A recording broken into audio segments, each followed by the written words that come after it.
Well, welcome today for another Beneath the Surface lecture series.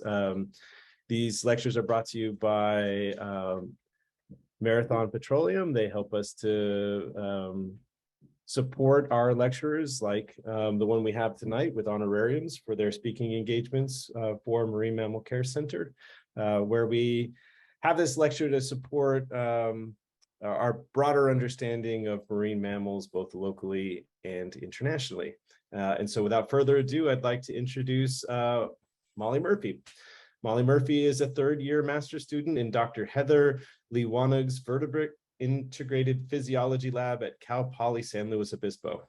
Molly received her undergraduate degree from Canisius College in Buffalo, New York, in animal behavior, ecology, and conservation. She's currently a teaching associate at Cal Poly and a field team leader in her lab's long-term northern elephant seal monitoring program. Molly is the third student from Dr. Liwanag's lab, VIP lab at Cal Poly, and I'm excited to learn more about her research. Molly, go ahead and take it away. Okay, perfect. All right. Thank you all. Like Dave said, my name is Molly. I'm a grad student at Cal Poly. I'm also a supervisor in training for the Marine Mammal Center, and I'm here to talk to you today about elephant seals, and specifically recognize its mother. So a little outline of what I'll be talking about.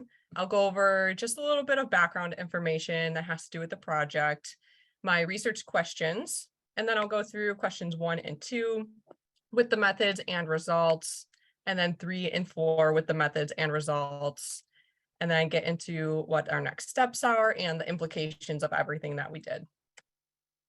So just with a little bit of background, northern elephant seals, they spend most of their life at sea foraging. They do haul out on land a couple times a year to molt or for the breeding season. So during the breeding season, the males come around November and they claim their spaces on the beaches. The females come a little later in December and January, and then they start giving birth. And it's important to note that females will, or the seals haul out, they fast on land. So they do not leave the beach to forage. They're fasting the entire time. And this is different from other seals, specifically eared seals, who will often leave their pups to forage and have to return to find them. So the females give birth in January and February, typically to 1 pup, and they have about a 28-day nursing period. At this time, the mother will mate and she'll abruptly wean her pup by returning to sea. And then at this point, the pup is now considered a weaner. It's on its own. So once the mother has her pup, they communicate through what are called attraction calls. Both the mothers and the pups make these calls, and they make them in situations like maintaining closeness, for bonding, or if the pup wants to nurse. Now, even though these mothers and pups do not separate intentionally during the nursing period, like this mother is not going to leave her pup to forage, they can still become separated. This can happen during times when if a male comes through the harem and shuffles everyone around, if there's female-female aggression nearby that causes the seals to shift in the harem, the pup can get separated then, or if there's inclement weather, like strong storms or any high tides that can change beach topography. So they can still get separated. And if the pup does get separated from its mother, it's much more likely to die if it is unable to reunite with its mother. Females can be very aggressive towards unrelated pups, and they can inflict potentially fatal bite injuries. They can get trampled by males coming through the harem, or they can starve. So because northern elephant seal mothers do not leave their pups, it can be assumed that their vocal recognition abilities are not as well developed as in other pinnipeds. And vocal recognition has been studied extensively in these other pinnipeds that frequently separate from their pups to forage, like the fur seals, but it remains understudied in northern elephant seals, who again remain together during that nursing period. So that brings us to the objectives of my study. So first, we wanted to examine the pup response to attraction calls of its own mother, and then a mother that is not its own through playback experiments. We also want to determine if the pup response to these playbacks varies with pup age, so throughout that nursing period. Determine if females make multiple types of attraction calls, and then examine the acoustic parameters of female attraction calls for inter and intra-individual variation. So basically, if to see if one female has very specific call type unique to her, and or if they vary between females. So we're going to look at the first two objectives together with the questions are, can pups recognize their mother's calls? And does this ability change as the pup ages? So we did this at the Piedras Blancas rookery in San Simeon. So you can see it's right here, right in the center of the coast. It is the largest mainland colony of northern elephant seals, and it spans about 6 miles down the coast. Each year we have about 5,000 pups born. And specifically for my research, we did it on one of the 7 beaches that make up the Piedras Blancas rookery. Okay, so the first thing that we had to do was dye mark the females with hair dye. So as they hauled out onto the beaches, we have this pole here that you can see in the picture. It's about 5 feet long. On the end of it is a wooden block. On that block, we use black hair dye and we write an alphanumeric code onto it. And then we gently press it onto the seal like a stamp. And it's temporary, so it lasts just until the female comes back in the spring to molt, and it allows us to identify her throughout the breeding season. We then had to wait for these females to give birth. So female northern elephant seals, they're known to switch pups with one another, and as soon as 1 hour after birth, so they'll trade pups with another mother, or they'll adopt pups that aren't their own. So because of this, we needed to know that this pup belonged to this mother. And the only way to truly know that is to observe the female giving birth and then marking the pup with the same code as its mother. So to do this, we sat on the bluffs and just watched the seals and waited for them to give birth. And we ended up witnessing 33 births. This year, this is a picture of one of the pups that we saw born. And then once the pup was born, we watched that pair for a minimum of 1 hour to allow the mother and the pup to bond. And then after that time, and to make sure that she didn't switch pups, and then we marked the pup with the same code that its mother has. So here, this pup, you can see the pups are marked with hair bleach because they have black hair. It is marked M68, it's just upside down. This is its mother. She also is marked M68 on her side. You just can't see it. So they have the same numbers and letters. So each day when we come back, we can make sure that the mother and pup are still together and that she didn't switch pups. After we have our established pair, we then needed to collect the vocal recordings from the females to use in our playback experiments on the pups. So to do this, I have a 15-foot long boom pole that you can see here. On it is a recording device, and then at the end is a shotgun microphone with a windscreen on it. And the windscreen is just to decrease that background noise because there is a lot of wind and surf noise. So I just set the microphone down. There is a little stand here underneath the boom pole. It holds the microphone out of the sand just a few inches so that I can set the microphone down and then just wait for those females to call. And this way we're not holding the microphone above the seals' heads and disturbing them in that way and affecting their behavior. So we just set the microphone in the sand and waited for the females to call. Everything was collected opportunistically, so we did not elicit any calls from the females. it was just a lot of waiting around. We set the microphone down and waited for the females to hopefully make their attraction calls. We didn't get attraction calls from every female. Of the 33 bursts that we witnessed, we collected recordings from 22 females. So our final sample size was at 22 pairs. And we needed at least 5 attraction calls from each female to use in our playbacks. We weren't just going to play one attraction call over and over again because we wanted to avoid that pseudo replication or the chance that this pup might be responding to something in that individual attraction call. So we wanted a variety of attraction calls so that we could randomly play them back to the pups. So after we did our recordings and we got these attraction calls, we needed to isolate them from the entire recording. So just get the attraction call out of the entire recording to use in our playbacks. So I used a sound software, listened to the entire recording, and then isolated these individual calls so that I could download them, put them onto a tablet, which I could connect to a Bluetooth speaker in the field and use that for playbacks. But before I get into specifics of that, I want to show you what a call looks like. So this here is a visual representation of a female attraction call. This is a spectrogram, and the sound software that I used is Raven Pro. So on the y-axis here, you're seeing the frequency in kilohertz, and on the x-axis, you are seeing the time of the call. And the darker red in this call is showing the loudest part of the call. It's showing where the energy is concentrated the most. So you can see that in this call, the majority of her energy, or the loudest part of the call, is around 0.5 to 1 kilohertz. And then I will play this for you so that you can hear what it sounds like. All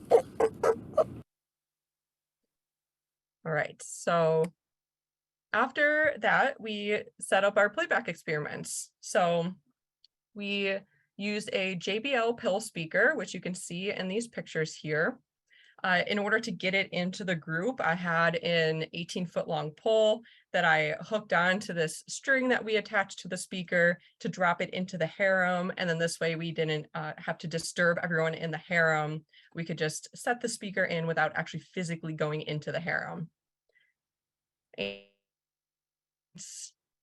there's the mother, there's our pup, and then the speaker. And then this way it was very obvious to see if the pup turns its head towards the speaker. Up top here, you're seeing 2 weaners getting their playback experiment. So each pup had 4 playbacks. 3 happened while they were still nursing as dependent pups. So the first one happened when the pup was between 7 and 9 days old. The second, when the pup was between 15 and 19 days old. The third was 24 and 28 days old. And then they did get 1 playback as weaners, so within 3 days of weaning. So that is what you're seeing up here. There's no mother in that picture. Within each individual playback, we did 2 trials. One of them played the calls of the pup's own mother, and then the other one played the calls of some random female from another beach. And then during each trial, we played 5 calls. So we played 5 calls of the pup's own mother, 5 calls of a different female, and we looked at the pup's behavioral reactions, such as the pup responding with its own attraction call, the pup moving towards the speaker, the pup looking at the speaker or sniffing the speaker. And we also recorded these playbacks with a GoPro, which you can see in the bottom picture, so that we could further analyze these behaviors later in the lab. So I have an example of a playback experiment. So what you're seeing here is our female in the middle. This is the mother. On the right of her is a pup who is 26 days old. So this is the pup's 3rd playback experiment. And then on the other side of her is the speaker. So when I play this video, you will hear a lot of wind background noise, but if you listen closely, you'll also hear 5 attraction calls. And once you hear the calls, we're looking at this pup's behavioral reactions. And since these calls won't be as loud as the example that I played for you, so after each call, I'll identify it as call 1, call 2, etc., so that you know when the calls happen. And again, we're just looking at the pup's behavioral reactions.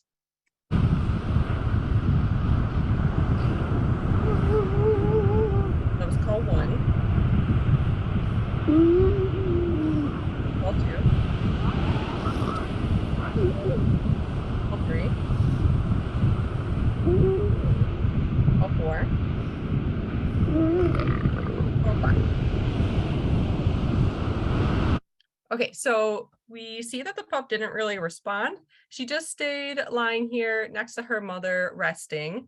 And these were actually the calls of a non-filial female, so a different female from a different beach. So those calls being played out of the speaker were not her mother's. They were just some random females. So for this next trial, it's the same thing. You'll hear 5 calls again, except this time I'm playing the calls of the pup's own mother, who is right next to her. So again, look at the pup's behavioral reactions. Oh, one. Oh, 2. Oh, 3. Oh, 4. Oh, 5. So a much different response from this pup. She's turning backwards. She's looking at the speaker. Touch your mother. Still looking at the speaker. And then she's calling to her mother. So much different response on that one. And again, those were her mother's calls being played through the speaker. So unfortunately, not all of our playbacks were this exciting. This is a figure showing some of our preliminary results. And what you're seeing here on the y-axis is the probability of the pup not responding during a playback. And on the x, you're seeing the 4 different playbacks. So the first 3 while the pup was still nursing, and the 4th one is when the pup was weaned. So if we look at the red lines here, those are the non-filial playbacks. And you can see that for those first 3 playbacks, it's very unlikely that the pup is going to respond to the playbacks. If we look at the filial calls, again, so that's the pup's own mother in the blue, still unlikely that the pup will respond during the first 2 playbacks, so up to 19 days old. But once it reaches this 3rd playback of the 24 to 28 day old period, the likelihood of the pup responding greatly increases, and it stays high into weaning. And we also see a high likelihood of the pup responding to the random female's call here in red.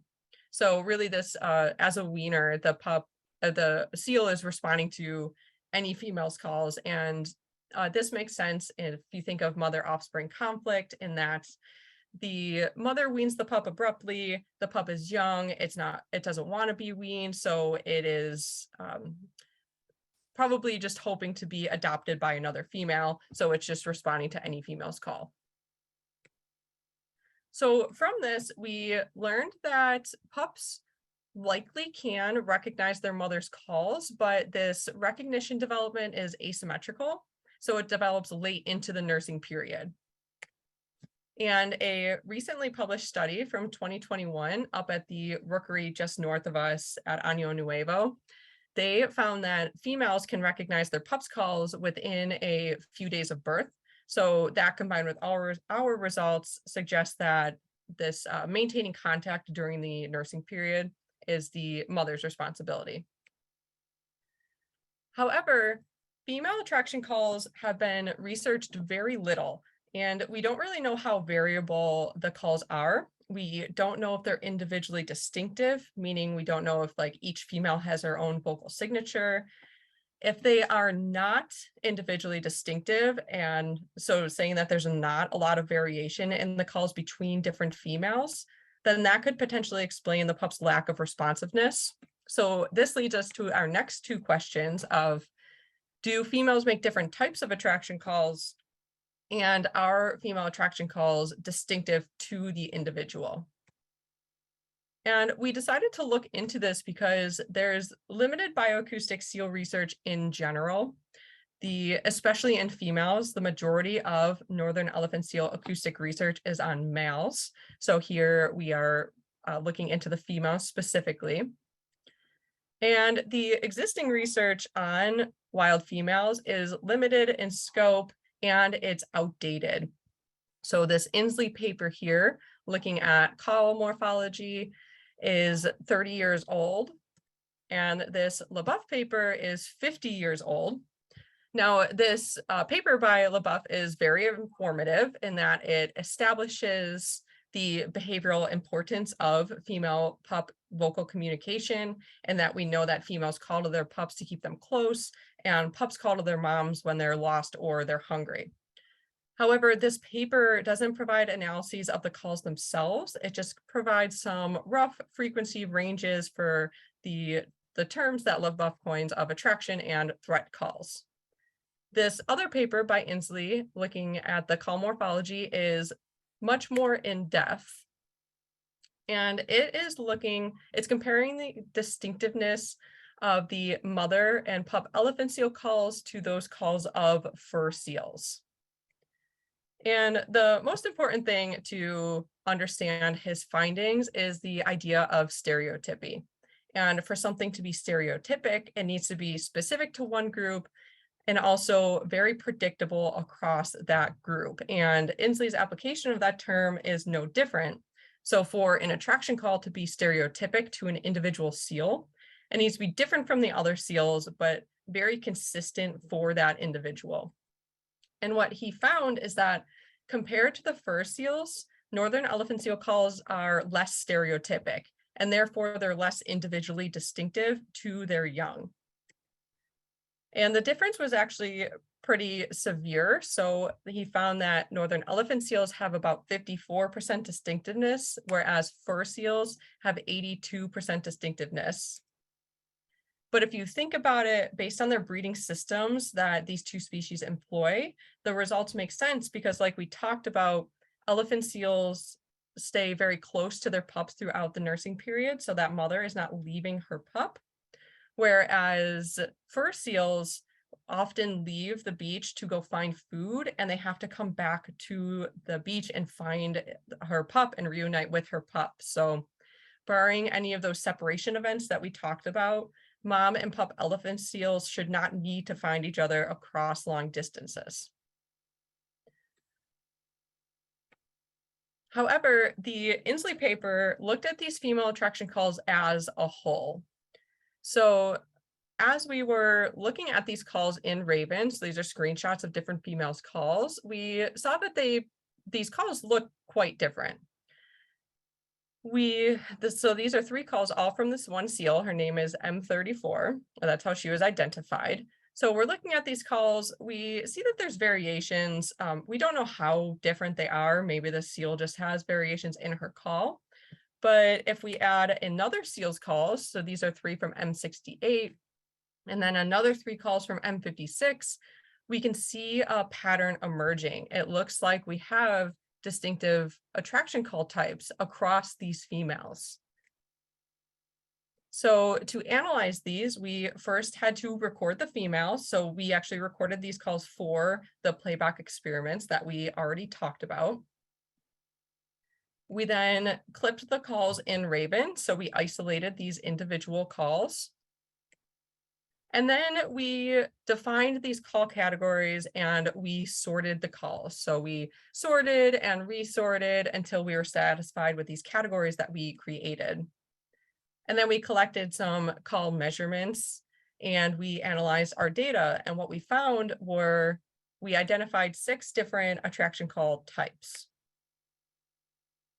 So the first one here on the left, we identified as tonal, meaning that it has these nice harmonics throughout the call. So each of these lines are its own harmonic and it goes all the way up here. So those are tonal.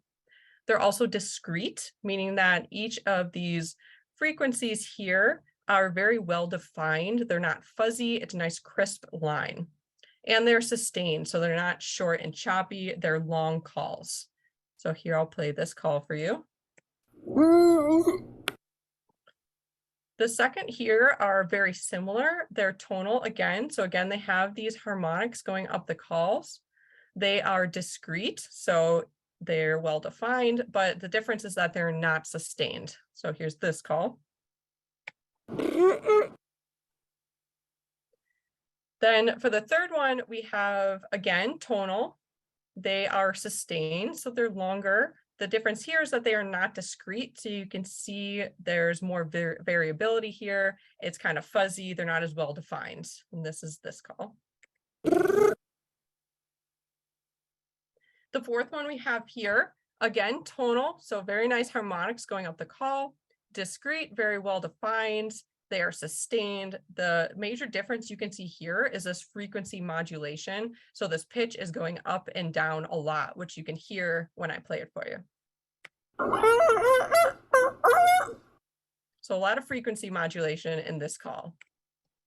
And then the last two types we identified as choppy because of these short calls in here. They look a lot different. They are not discrete. So these are not well-defined lines here. They're very fuzzy. They're not sustained. They are choppy. The difference between 5 and 6 is that 5 is broadband, meaning that it encompasses this wide frequency range, whereas number 6, it has a much lower frequency range. You can see it ends around 1 kilohertz, whereas number 5, it's going strong all the way up into 3 kilohertz and even higher. So this is 5. And 6. So again, here are all 6 of our call types, and I want to play them for you in order so that you can hear each of the differences between the 6 calls without my voice interrupting them. So it'll start with 1, and then 2, 3, 4, 5, 6.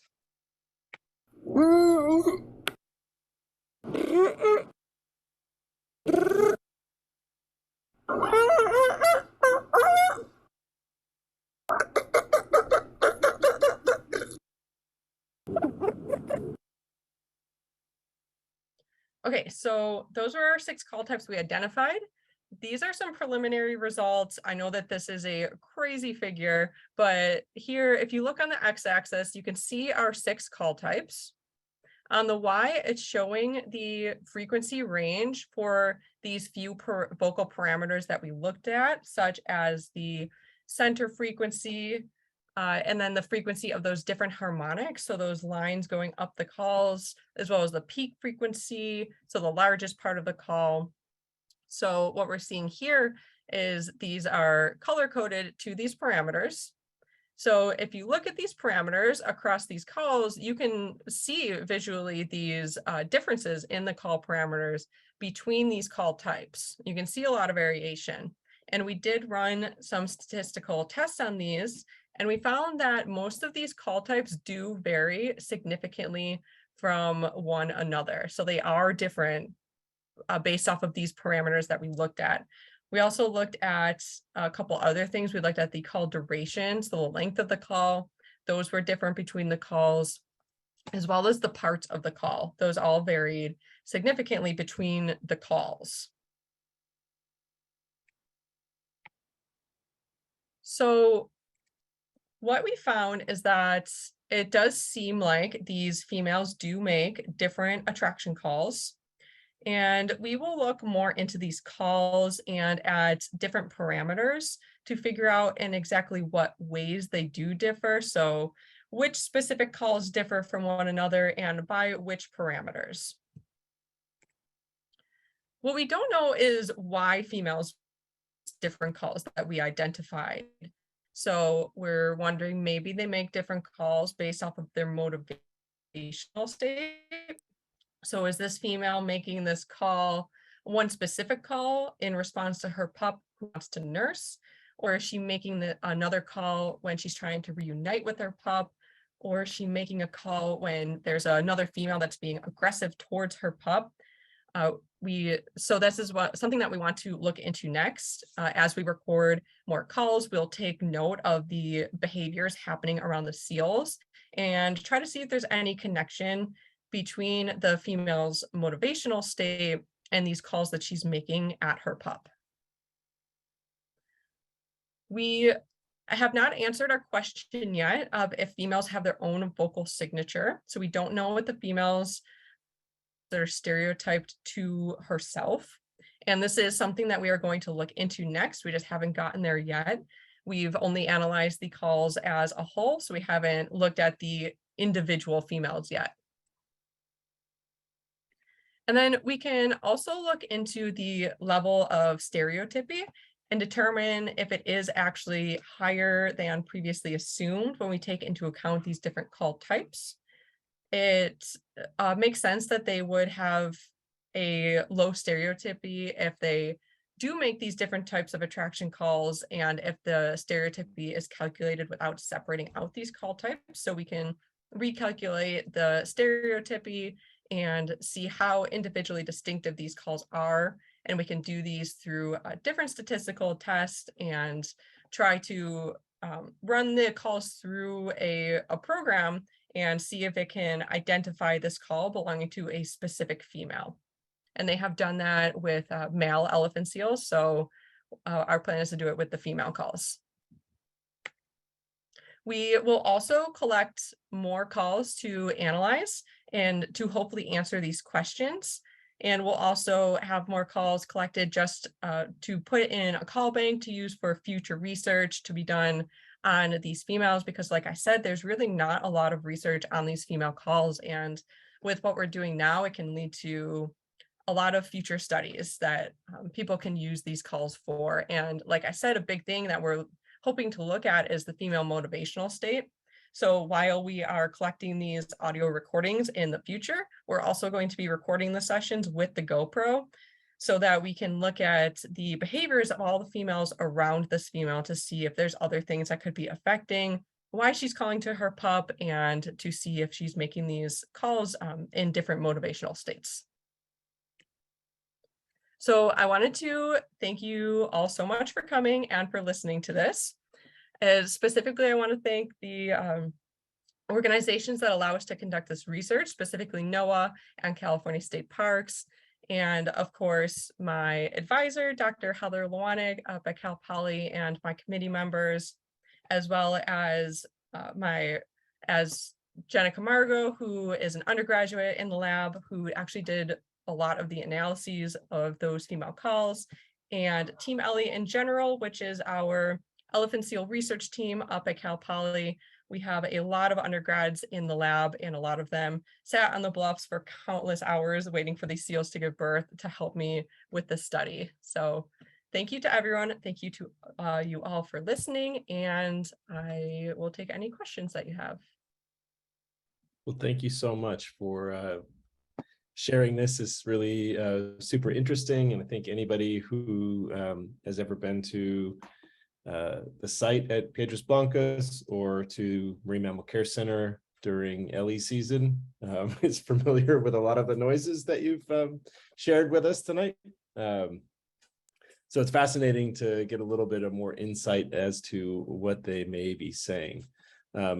For those people who are in the area around San Pedro, and if you have not had a chance to come by and hear the ridiculousness that is the elephant seals, you should absolutely do it when they are back in season. Probably around March would be a good time to come. Okay, we do have a few questions in the chat here, and if you guys have more questions, just go ahead and shoot them into the chat. Right now we have one from Nikel asking, like, what determines if they will switch pups or care for a pup versus being aggressive towards it, like an unrelated pup, as you mentioned at the beginning of the presentation? Mm-hmm. So I guess we don't really know exactly why they switch pups with one another. That paper that came out saying that females can recognize their pups, we do still see females that adopt other pups. I've seen a female with 9 pups at one point. So sometimes if the pup gets separated, especially if the female seems to be a less dominant female, which is another thing that really needs to be studied, is female dominance. She can't get past the other females to get past or to get back to her pup. So because she lost her pup, she might be willing to adopt another pup.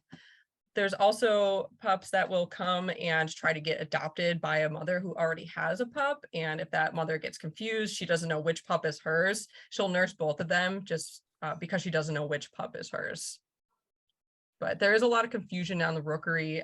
There's so many seals, hundreds of seals so close together that sometimes they lose their pup, or they're not sure which pup is theirs. So there is a documentary, a recent documentary, a Netflix documentary narrated by former President Obama, who introduces a term to us as super wiener. Have you seen and experienced super wieners on the beach at Piedras Blancas? Yes, I have, and they are massive. Considering a normal wiener is around 300 pounds, these super wieners are crazy. And actually, one of my pups, M68, I actually believe it was, he weaned, and the 2 days later, I saw him nursing off of some random female. So he came back into the harem, got himself adopted, and became a super wiener, or at least tried to. But we do see super wieners a lot. There's some pups that are just, they're twice the size as their mother, like width-wise. So we do see a lot of super wieners. But yes, that is a great documentary. If anyone hasn't seen it, you should definitely watch it. Can you explain really quick what a super wiener is? Yeah, super wiener. Wiener in general is a pup that has been weaned. A super wiener is a wiener that gets weaned, and then they come back into the harem and find some mother to adopt them, and they keep nursing off of the female, and they just grow to be so large they can like hardly move down the beach. Super wieners are more likely to be males. We think that's why their canines develop later than females. It's easier for them to nurse off of a female if they're not biting the female. So most super wieners are males. Thank you. Very cool. Another question from Faye Levinson asking if you collaborate with the team at UCSC. Go Slugs. We do in some studies. We collaborate them as in we share data with them. We get a lot of seals from Año on our beach, and they get a lot of our seals on their beach. So we share data with each other. We also, someone from UCSC, Dr. Caroline Casey, she studies male vocalizations, and she's on my thesis committee. So we work together, as well as for the wiener satellite tagging project that another grad student in our lab does. We collaborate on that too. So we do work with UCSC a lot. Very cool. So you had two distinct studies, and one of the studies, you said there were 22 females in the study. Mm-hmm. Were there more? How many? Between the two studies, how many seals have you been looking at in total, I guess? It was the same. So it all started with just like the one study on recognition. So of those 22 pairs, I just used those females calls for that vocal analysis that we did. But this coming breeding season, we hope to record some more females and increase the sample size so we can really look at vocal parameters of the females. Okay, we have another question from Anna Noel asking, when you played the non-mother calls to the pups, did the moms react aggressively since it was another female call nearby? They did not. They mostly did not react to the calls, which really wasn't surprising because there are so many females on the beach. There, at any point, you will hear a female calling, either her attraction call or her aggressive vocalization. So they mostly ignore it unless it's directed at her or a female near her that could be like infringing on her space. But I did actually have one female who heard her attraction call through the speaker, and she responded to it with her own attraction call, which was interesting. So she responded to herself. What's going on in the mind? I know that there's lots of studies on the male vocalizations and the ability for males to recognize one another. Mm-hmm. I think there's a question in there somewhere that I'm not sure what it is. But so we know that males have dominance calls and they're able to recognize each other. And then you had mentioned that the females also have sort of a pecking order and a social hierarchy as well. And is that, you think that perhaps they're recognizing each other's calls similarly to how the males do? Possibly. The hierarchy of females is something that we assume. It hasn't actually been studied.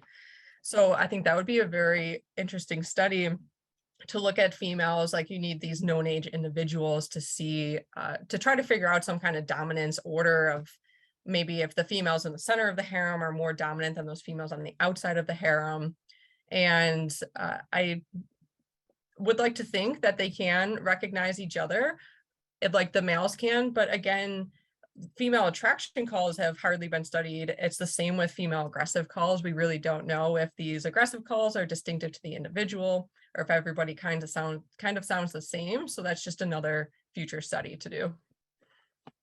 Cool. And I have a question here about could anything be learned from recording the elephant seals at the Marine Mammal Care Center? Yes, I do think so. We actually, sorry, not we, there is a paper that looked at, it's from UCSC, I believe, that looked at the attraction calls of a female that was like raised in captivity. I know not just for rehab, but her whole life, to look to see how they compared. And I believe they did find differences, but I think it would be interesting to look at the vocalizations of rehab seals. I think it would be possibly easier to determine specific behaviors or maybe reasons of why these weaners are making these calls and compare them to other weaners and see if you can find any connections. I do think it would be interesting. Well, very cool. I'm constantly wondering what they're saying during the year. So Yes. Whatever we can glean would be amazing. Thank you so much, Molly, for joining us today. Your research is fascinating, and I look forward to see more from this work and what you come up with in the near future. So thank you so much for joining us tonight. Sorry, really quick before we sign off, I did have a couple direct questions I just wanted to answer. So yeah, for sure. They're just direct messages to me. So somebody asked how I stamped the pups without disturbing the bond between the mother and the pup. And so once we saw the pups born, we let them bond for a minimum of 1 hour, but usually we watch them for 2 to 3 hours. And we waited after the birth within like an hour or so. Generally, the female relaxes and she falls asleep. So it's a lot easier to get in there and mark that pup really quick. And actually the newborn pups, all the way up to about 2 weeks old, they don't even realize that they're being marked. They don't react at all to the stamping. So if you can sneak in there when the mother's not looking, mark the pup really quick. She doesn't even notice that you marked her pup and you're in and out of there within a few seconds.